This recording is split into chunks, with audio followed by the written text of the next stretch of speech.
আর শুভ, আপনার কাছে কি মনে হয় কাদের হাতে উঠতে পারে এবারের শিরোপা?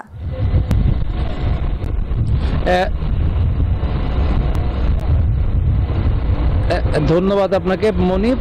যদি ফেভারিট চিন্তা করা হয় তাহলে ফাইনালে অবশ্যই ভারত এগিয়ে থাকবে, কারণ তারা এই কন্ডিশনের সঙ্গে খেলছে, তাদের কন্ডিশনের সঙ্গে ধারণা আছে এবং দুবার সম্পর্কে তাদের আলাদা ধারণা আছে, কারণ এশিয়া কন্ডিশনে খেলা। আর ওশেনিয়া কন্ডিশনে নিউজিল্যান্ড দল যদিও তারা পাকিস্তানের ট্রাই নেশন সিরিজ জিতে এসেছে, সে কারণে তাদের যদিও ভালো সম্ভাবনা আছে এবং ফাইনালে তারা দাপট দেখিয়ে উঠেছে। সাউথ আফ্রিকায় রীতিমতো উড়িয়ে দিয়েছে মুলতানে যে ম্যাচটি হয়েছিল, সেসব মিলে কিন্তু অবশ্যই নিউজিল্যান্ডের সুযোগ রয়েছে, কিন্তু নিউজিল্যান্ড ফাইনালে গেলে কিন্তু আলাদা চোখার সাক্ষাৎ দেওয়া যেতেই পারে। সাউথ আফ্রিকার মতো তারা কিন্তু ফাইনালে গেলে হারে সুযোগটা তারা নিতে পারে না। যদিও আমরা টেস্ট চ্যাম্পিয়নশিপের ফাইনালের কথা বারবারই বলছি, কারণ টেস্ট চ্যাম্পিয়নশিপে হাই ইন্টেনশনে যে ম্যাচগুলো হয় সেখানে শিরোপা জিতেছিল নিউজিল্যান্ড, সে কারণে কিছুটা সম্ভাবনা, তবে সেই কন্ডিশনও ছিল কিন্তু এশিয়ার বাইরে, সেক্ষেত্রে ইউরোপ এবং ইংল্যান্ডের কন্ডিশনও ছিল। সেসব কন্ডিশন অবশ্যই সুযোগ পাবে। লর্ডসে যে ম্যাচটি হয়েছিল এই টেস্ট চ্যাম্পিয়নশিপের ফাইনাল, আর যেহেতু এশিয়া কন্ডিশনে পরিষ্কার ফেভারিট ভারত, এবং ভারতের স্পিড শক্তির দারুণ ছন্দে রয়েছে। বারবারই বলা হচ্ছে